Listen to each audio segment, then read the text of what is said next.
From between the sidewalk cracks, this is Here Be Monsters.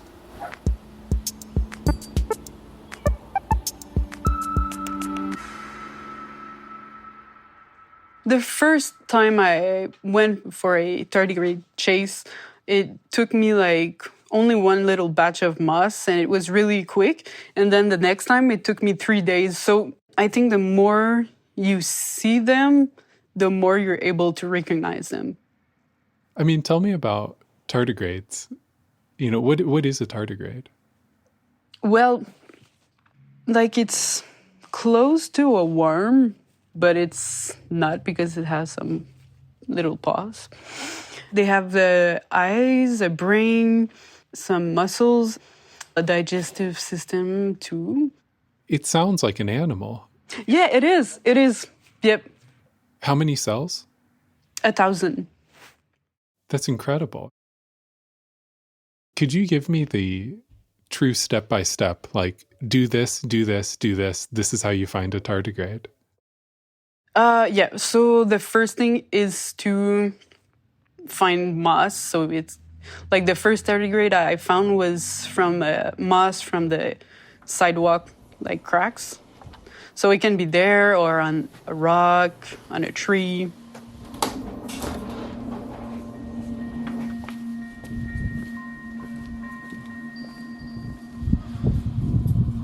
Got a little bit of this moss. And then soak it in water.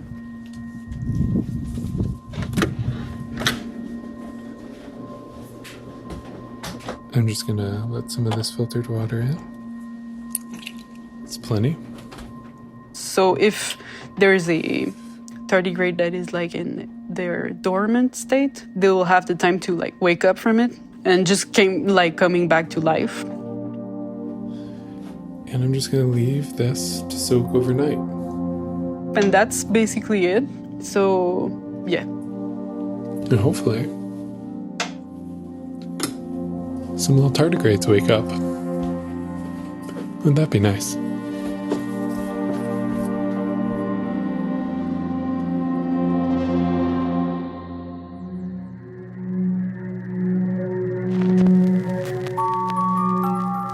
Here Be Monsters, the podcast about Just finding some meaning in small things. the podcast about the unknown.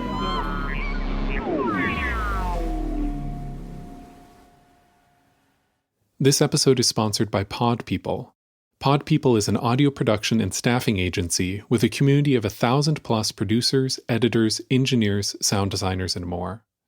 Pod People helps audio professionals find amazing job opportunities, and they're also building a network of support that will connect you with other audio producers, educational workshops, events, and more. Just tell them about your background and your work experience by filling out their community intake survey. After a short onboarding process, Pod People will send you clients and work opportunities that are a good match for your specific skills and interests. Pod People also educates clients about the work that goes into creating award-winning podcasts. They define a fair scope of work, responsibilities, and rates for each role. All this saves you time and energy so that you can spend it actually making the thing instead of looking for clients. Pod People is free to join, so just go to podpeople.com/join. That's podpeople.com/join to sign up. And thank you, Pod People, for sponsoring Here Be Monsters.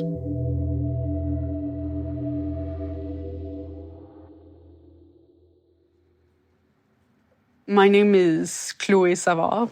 I'm a student in microbiology. I'm from Montreal.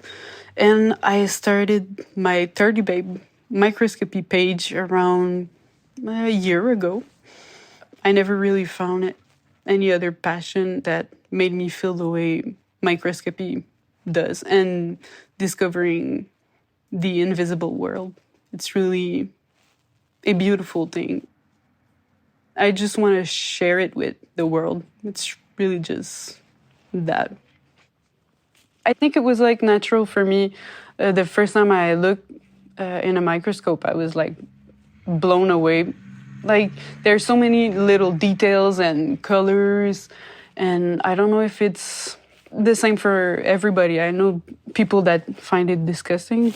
When I was starting to like get involved in the microscopy community on Instagram, I showed some videos to my friends, and they just didn't get why I was so excited about this. Like my best friend, she just thought it was very weird, and she was like, "You want to do that?" And I was like, "Oh my god, yeah!"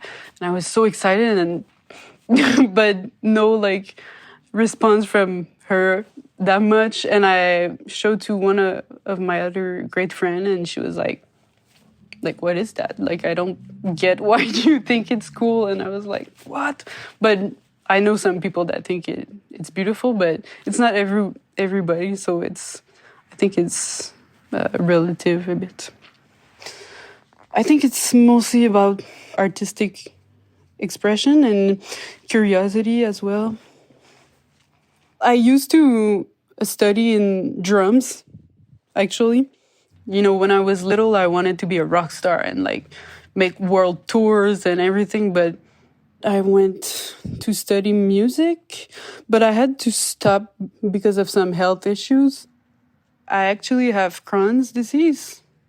When I started studying in music, I lost a lot of weight, and I was always super sick and often at the hospital. So it's sad to think about it, but since I started science and change program, my health is really, really, really better. So it was for the best. Yeah, I mean, actually, on that note, you know, you talk about like the feeling of looking through a microscope, and like when you do that, when you sit down for a session, what is going through your head? The best way to start a session, I think it's like having no expectation. That's always the best way to start, I think.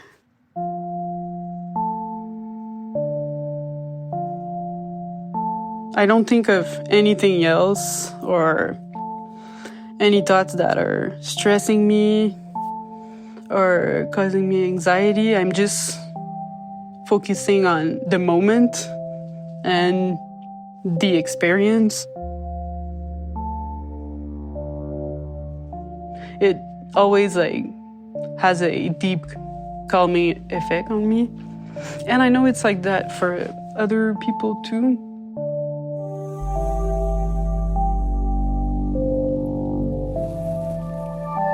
So it's 2021, May 13th. I've been playing with more of the kind of moss squeezings, and I've actually found something dead, and it's a big white blob. It looks very similar to like a tick. That's what it looks like, but it's obviously way too small, and I kind of wonder if it's a kind of mite. I think mites and ticks are both arachnids, and kind of swarming it, right? Like swarming all around it are just hundreds and thousands of millions of little specks just going to and from. And the front end of the deceased animal is kind of dissolving into like bubbles. And there's just all of these little things swimming around it, and those things are so small that I can just see them as little specks. I don't know what they are, I really don't. And they're all just working together trying to get this thing broken down. And then I think some of the bigger unicellular organisms are feeding on the smaller ones. And I really don't know what the smaller ones are. I'm almost wondering if they're bacteria, but I thought I was too zoomed out to see bacteria. I'm going to switch to my 40x objective and see if I can tell what this thing is. It's actually quite pretty. I'm gonna see if I can get my camera to work on this. I've been having a little bit of trouble with it today. Okay.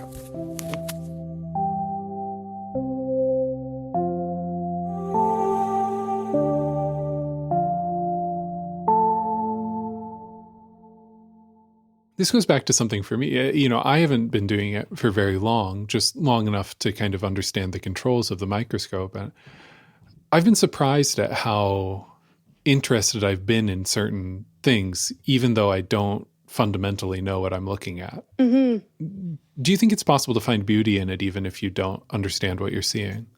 Yeah, of course. When I started, I didn't really understood what I was looking at. And I thought it was the most beautiful thing ever. So that's for sure. And it's like art in general too. Like I go to museums and see some forms of art that we don't understand necessarily, but we can still find beautiful. Like, yeah, I don't think really you need to understand it to think that it's beautiful.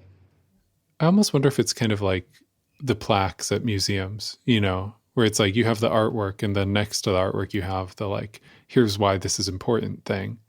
And you don't have to read that if you don't want to. You can just look at the thing. Like if you look at some painting before reading the description, you can find it super beautiful, and then you read the description and you know what was going on in the artist's mind, and then you look at it again and you're like understanding more, and you still find it beautiful. Was it hard to stop playing drums? Yeah, a lot.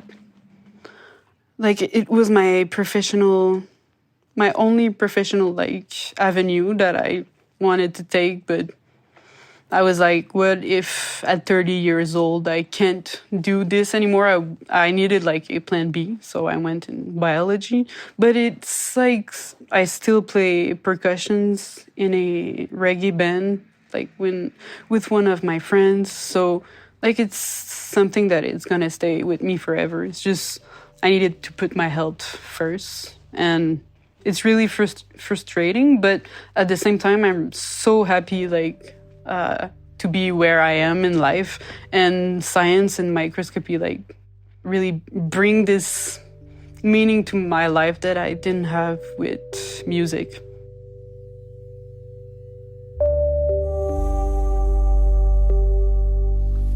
(2021) May 14th. And up here in the corner of the slide, I've actually found a kind of worm. This one is quite active. I believe some worms like this are called nematodes. I don't understand how this animal gets anywhere. It's curling in on itself. It's curling back, curling in on itself, curling back. It just keeps changing shapes. I don't see it eating anything. It's just kind of off in this little sea by itself, and it's very agitated. It's just stuck itself to a piece of dirt or moss or something with its tail end, and now it's spinning around in spirals. It keeps coiling into these tight spirals, maybe 3 coils in total, and it makes these S shapes, and now it's an S, and now it's a coil, and now it's an infinity sign, and now it's a coil, and now it's an S, and now it's a coil, and now it's like a ampersand, and now it's like a treble clef, and it's a coil. It's straight, and it's a coil. It's stretched out, it's a coil. It's an infinity sign. It's a figure 8. It's a treble clef, an ampersand, and now a coil. And it's moved not even halfway across my vision in this entire time. Yeah, no tardigrades yet. I've probably been through, maybe 2 or 3 dozen slides. But I'm gonna keep looking. I'm gonna see if I can find one.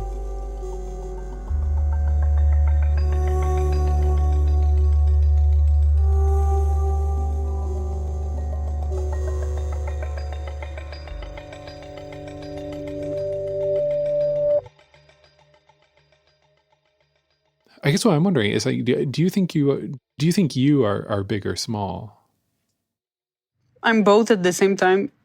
It's like looking at like into a telescope as well. You know, you're looking at huge thing that looks tiny from where we're at, and looking into a microscope, it looks huge, but it's actually tiny.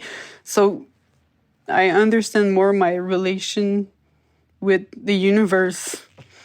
Like for some people, it's religion, but for me, it's really this, and just finding some meaning in small things really helps me finding meaning in bigger things.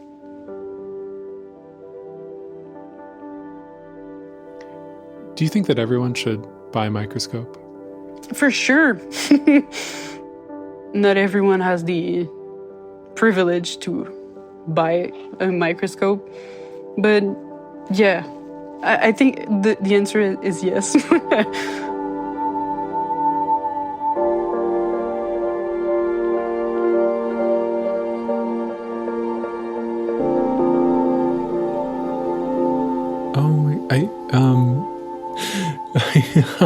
I found one.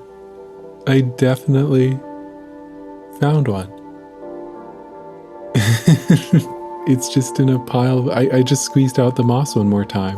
I was just scanning left to right over the slide, and instantly this thing caught my eye. It's a tardigrade, and it's unmistakable. You know, it's this long oval.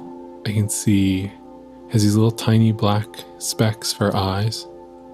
And it's got these unmistakable 8 legs just wiggling and wiggling and wiggling out of it. And it's just wiggling kind of like a caterpillar. It's just there. This little microscopic ancient creature. It just moves like an animal. You know what I mean? Just like any other animal you've ever seen. It just moves like an animal. I've never seen anything like this before.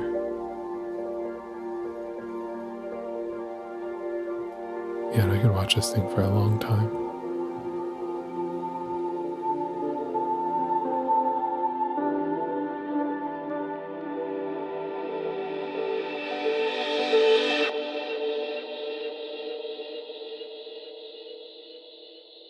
Chloe Savad is a student of biology in Montreal.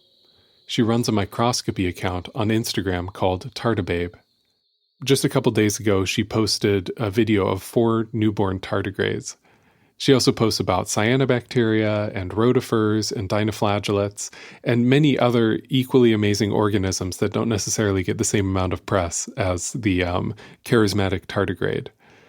And again, I really like Chloe's account because I think it feels a little bit more personal than a lot of the other science accounts I found. So again, that's Tardibabe on Instagram. There's also a link in the show notes and on the website, which is hbmpodcast.com. Also on the website, I put up some photos that I took through the lens of my microscope. Now, I don't have a very fancy microscope. I actually got mine from goodwill.com, where they have online auctions. And the one I got was about $60 shipped, which is pretty amazing if you ask me. But it doesn't have like a proper camera port on it, so I just took pictures by holding my cell phone up to the lens. And the pictures aren't fantastic quality, but I had a fantastic time taking them, and that's what's important, right? So if you want to see some of my amateur microscopy photos, just head over to the website. Again, that's hbmpodcast.com. My name is Jeff Emtman, and I produced this episode of Here Be Monsters. Music by The Black Spot. Also, a big thank you to Bethany Denton for sending me Chloe's account a couple months ago. Beth used to work on this show for many years. So thank you, Beth, for everything you've done, and thank you for helping me find Chloe's work, too. Here Be Monsters is a completely independent podcast about fear, beauty, and the unknown. It's supported by individual sponsors and donors. You can become a donor by visiting patreon.com/HBMpodcast. Thanks for listening. More episodes soon.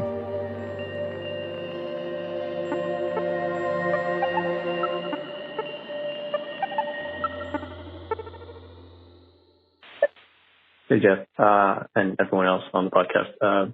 So I just moved houses, and I don't know what came over me. I'm not usually like this type of person, but I had a copy of The Fountainhead by Ayn Rand that I, for some reason, I don't know why I had it, but obviously I didn't care to own it anymore. So I hollowed it out, and then I put a little pouch of like 20 or 30 loose cubic zirconia, gems in there. And then on the inside cover, I wrote the number for the Lost and Found department for the Stuttgart airport and for your podcast. So, and then I hid it in like behind a panel that gives access to like the water shut off for the one bathroom. So if someone calls sometime in the future, I don't expect anyone will ever find it, but if they do and they call and you're still making the podcast, then you'll know where that came from. Okay. Hey, that's it. Have a good one.